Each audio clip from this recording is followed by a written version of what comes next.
আসসালামু আলাইকুম। আপনারা দেখছেন দৈনিক প্রদীপ শিখা ইউটিউব চ্যানেল।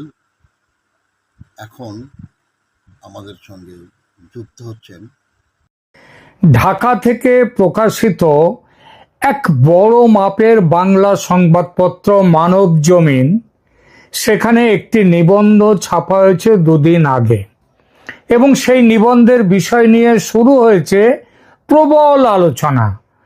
আওয়ামী লীগের নিবন্ধটি হচ্ছে বাংলাদেশের রাজনীতিতে আওয়ামী লীগের ফিরে আসা কোন পথে হতে পারে, কিংবা আওয়ামী লীগের সামনে কি পথ আছে, কি সেই বিষয়ে দুটো পথের কথা বলা হয়েছে।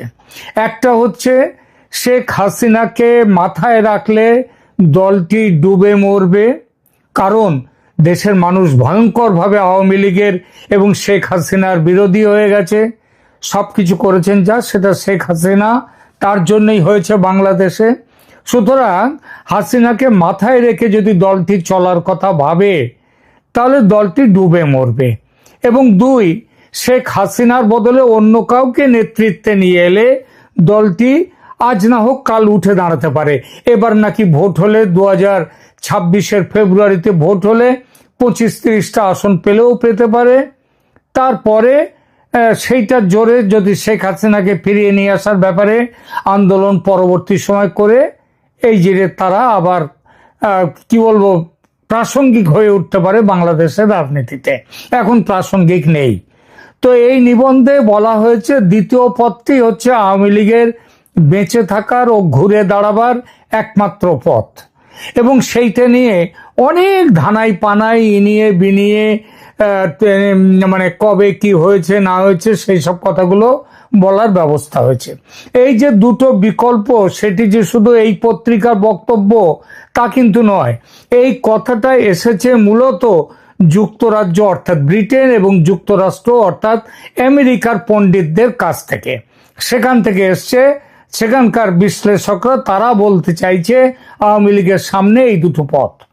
এই কোন প্রস্তাবটা ভালো না খারাপ সে বিচারের আগে দেখা যাক যারা এই প্রস্তাব দিয়েছেন, অর্থাৎ আওয়ামী লীগকে বাঁচাতে চাইছেন বা আওয়ামী লীগের মঙ্গল কামনায় এত মাথা ঘামাচ্ছেন, তাদের পূর্ব পরিচয়টা কি এবং তাদের এই ভালো চাওয়ার পেছনে অন্য কিছু উদ্দেশ্য কি আছে, সেটা একটু দেখা যাক।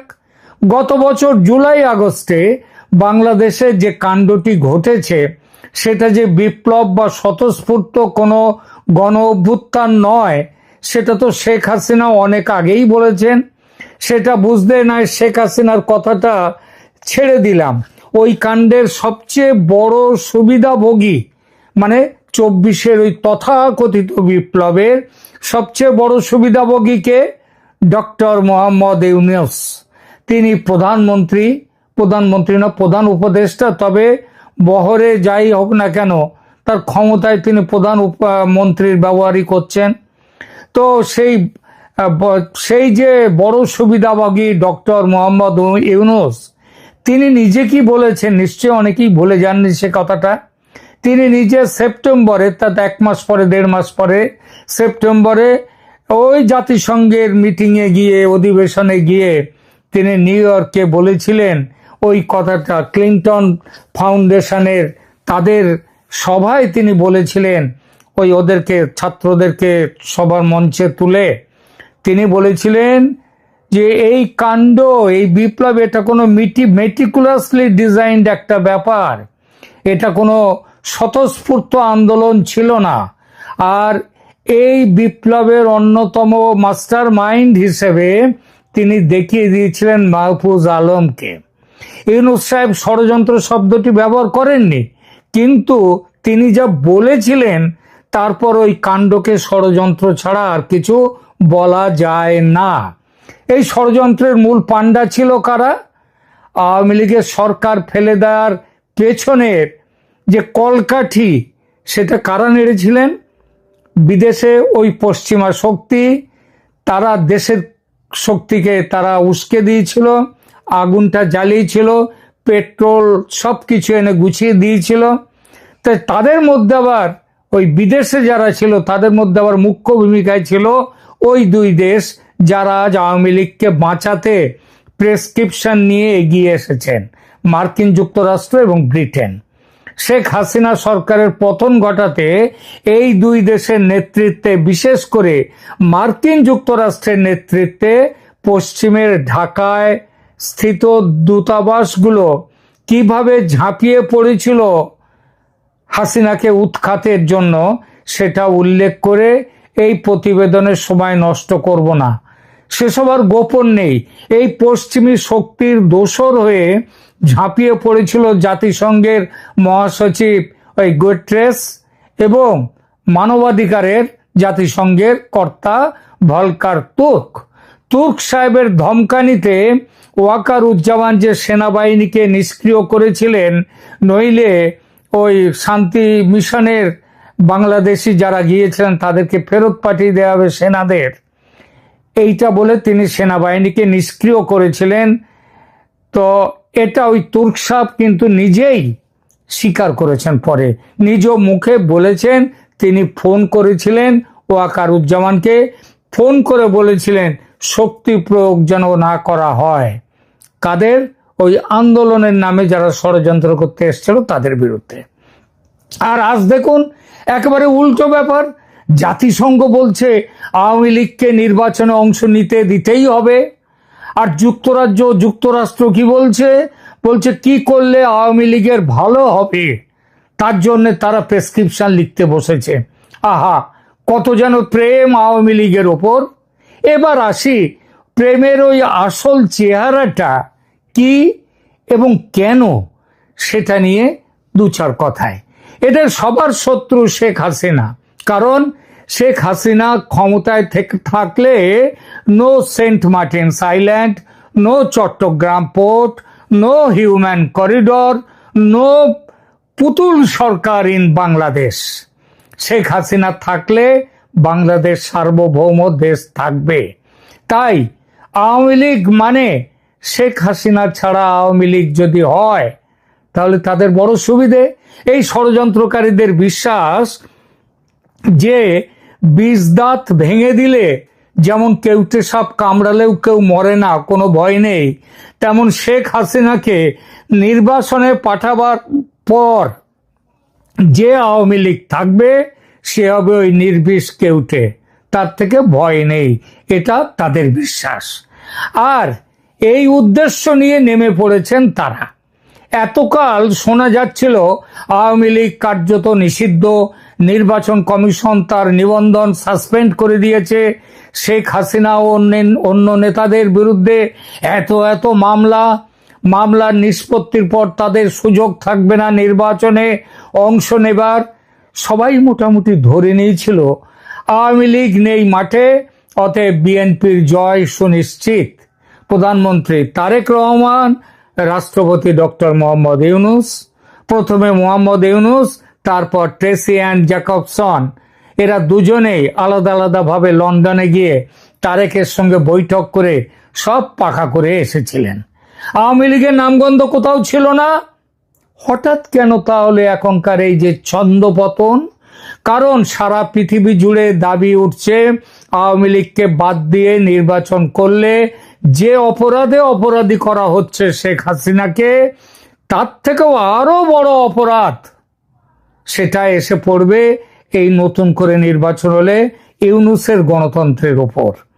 খালেদা জিয়ার দল 24-এর ভোট নিজেরাই বয়কট করেছিল পরাজয়ের ভয়ে, আর হাসিনা তো নির্বাচন বয়কটের দাবি তোলেননি।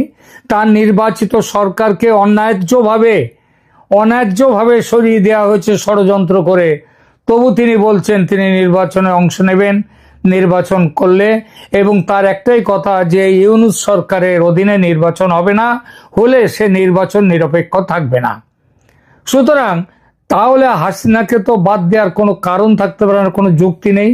24-এর ভোট বয়কটের পিছনে বিএনপির একটা দাবি ছিল যে দলীয় সরকারের অধীনে নির্বাচন নয়, নিরপেক্ষ কেয়ারটেকার সরকারের অধীনে নির্বাচন করতে হবে। তাই এটা পৃথিবীর কোনো বড় গণতান্ত্রিক দেশে এই ধরনের জিনিস নেই। আছে 3টে মাত্র দেশে, একটা হচ্ছে এই বাংলাদেশ ছিল, একটা পাকিস্তান, আর একটা ইরাক, সেখানে ভোটের আগে সরকার পদত্যাগ করে তারপরে ভোট হয়। তো সেখানে গণতন্ত্রের কি হাল হয়েছে পাকিস্তানে, সেটা কেউ কি দেখতে বাকি আছে কারো? সেখানে ইমরান খানের সরকারকে কিভাবে হটিয়ে দিয়ে এদেরকে নিয়ে আসা হলো, শাহবাজ শরীফের সরকারকে। তো যাই হোক, এখন কথাটা হচ্ছে, যদি নিরপেক্ষ নির্বাচনের জন্য যদি কেয়ারটেকার দিতে হয়, তাহলে তো এখন ক্ষমতায় রয়েছে ইউনূসের দলীয় সরকার। এনসিপি প্রত্যক্ষভাবে তার নিজের দল, আর জামাত, বিএনপি এরা তার পরোক্ষ নিজের দল। তাহলে তার তো পদত্যাগ করা উচিত নির্বাচনের কথা বলার আগে। তিনি কি করবেন পদত্যাগ? নতুন কেয়ারটেকার সরকার কি আসছে ভোট করাতে? কবে আসছে তারা? কবে আসছে নতুন সরকার?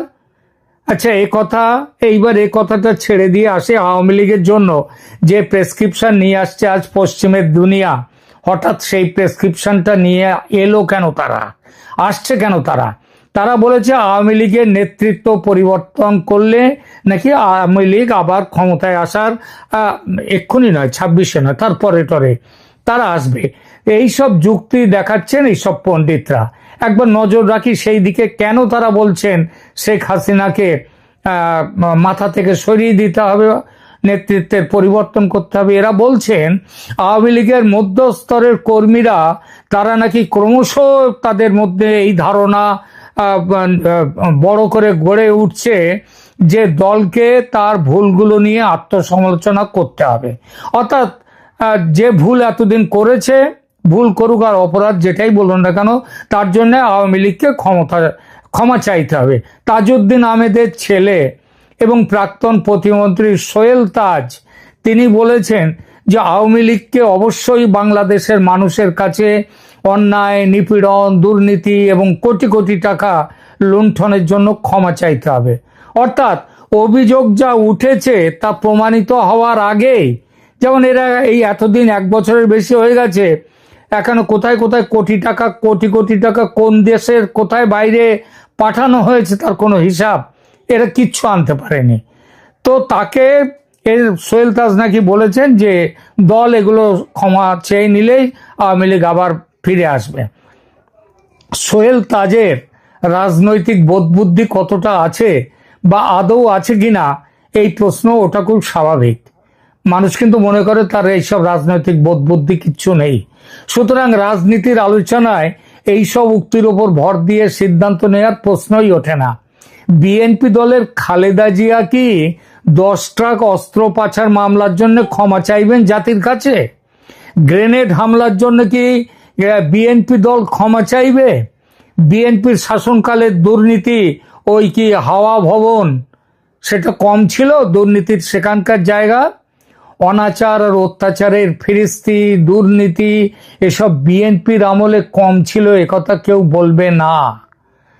বিএনপি কি তার জন্য ক্ষমা চাইবে? বিএনপি ক্ষমা চাইবার কথা ভেবেছে?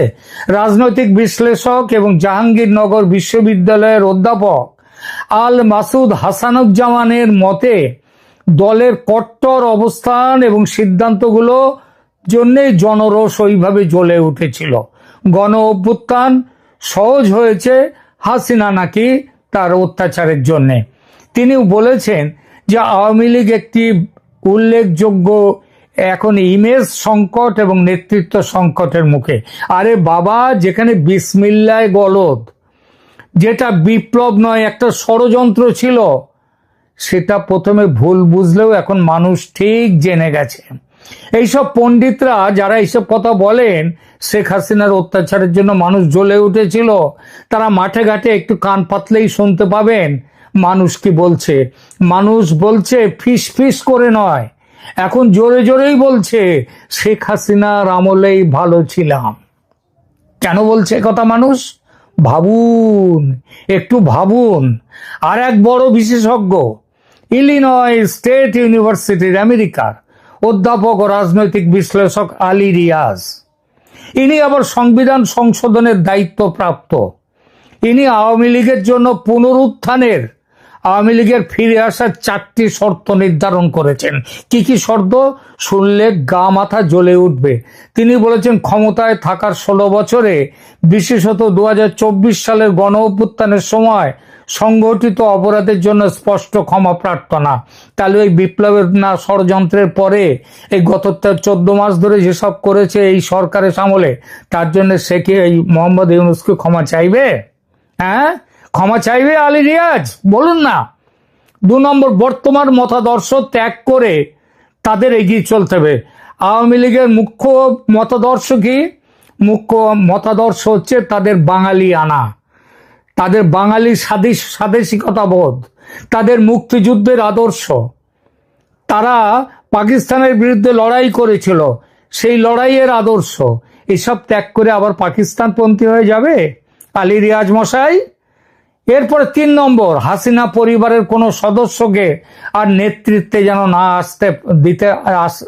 না আনা এবং পরবর্তী হচ্ছে মানবতা বিরোধী অপরাধ সহ জঘন্য অপরাধের বিচারের মুখোমুখি হওয়া। নিজেদের মতে, রিয়াজের মতে, সরাসরি জুলাই গণ অভ্যুত্থানের নৃশংসতার জন্য দায়ী ব্যক্তিরা শেখ হাসিনা সহ অবশ্যই বিচারের মুখোমুখি হতে হবে। আলী রিয়াজ অন্ধ না হলে তার বন্ধু ইউনূসের শাসনের খুন জখম আর অন্যায় অত্যাচার নিয়েও কিছু বললে খুশি হতো মানুষ।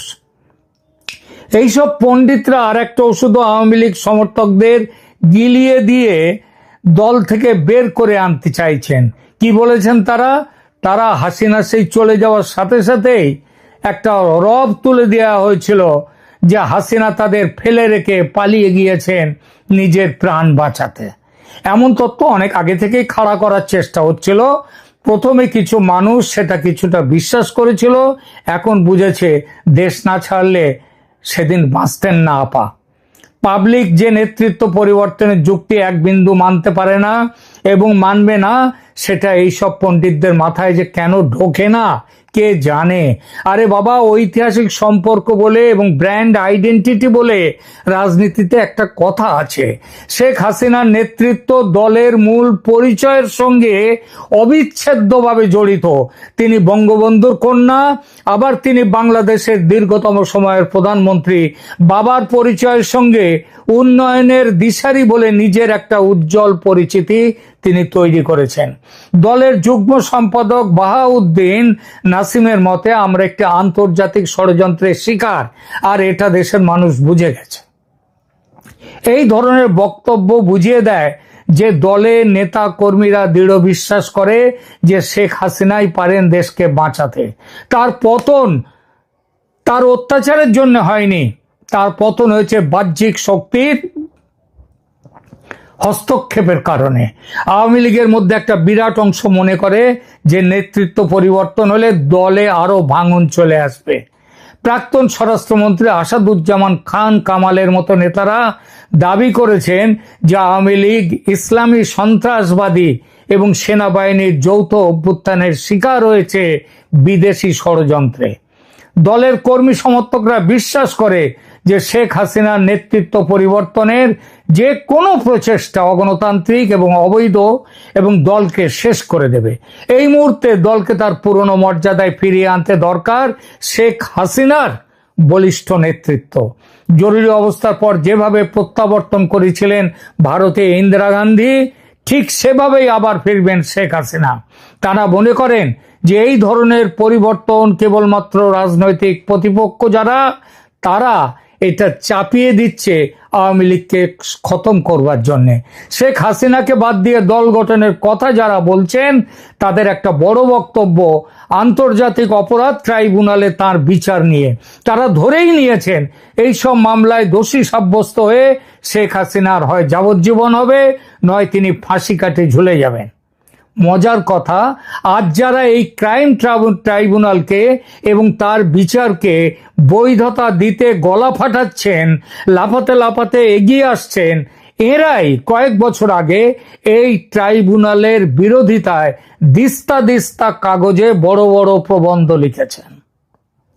Human rights watch, amnesty international, জাতিসংঘ মানবাধিকার পরিষদ সমেত প্রধান আন্তর্জাতিক সংস্থাগুলো হাসিনার গঠিত ট্রাইব্যুনালের বিরুদ্ধে সেদিন নিরপেক্ষতার অভাব এবং আন্তর্জাতিক আইনি মানদণ্ড পূরণ না করার জন্য মারাত্মক সমালোচনা করেছিল। আর সবকিছুর ওপর প্রশ্নবিদ্ধ হয়েছিল আজকে সেটা হচ্ছে মুক্তিযুদ্ধের সময় সংগঠিত মারাত্মক মানবতা বিরোধী অপরাধের বিচারের জন্য গঠিত ট্রাইব্যুনালের আওতায় 24-এর ষড়যন্ত্রকে কেন যুক্ত করা হলো সেই বিষয়টি। এটা সমস্ত রকমের আন্তর্জাতিক ট্রাইব্যুনাল আইনের বিরোধী। ইউনূস সরকারের এই সিদ্ধান্তকে সরাসরি বেআইনি বলেছেন বহু বিখ্যাত আইনবিদ। সেটা কিছুটা মেনেও নিয়েছে সরকার।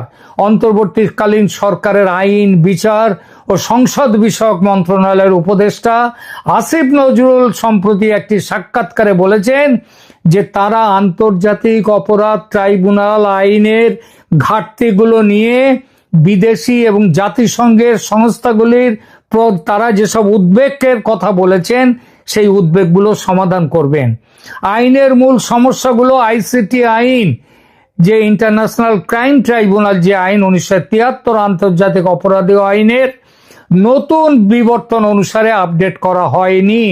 বিশেষ করে আন্তর্জাতিক ইন্টারন্যাশনাল যে ক্রিমিনাল কোর্টস, যেটা অপরাধী আদালত, তারপর এই সময় কাঠামোর মধ্যে শেখ হাসিনা এবং তার সহযোগীদের বিচার ন্যায্য হবে না, নিরপেক্ষ হবে না, এটা এখন বলছে সারা পৃথিবীর আইনজ্ঞরা।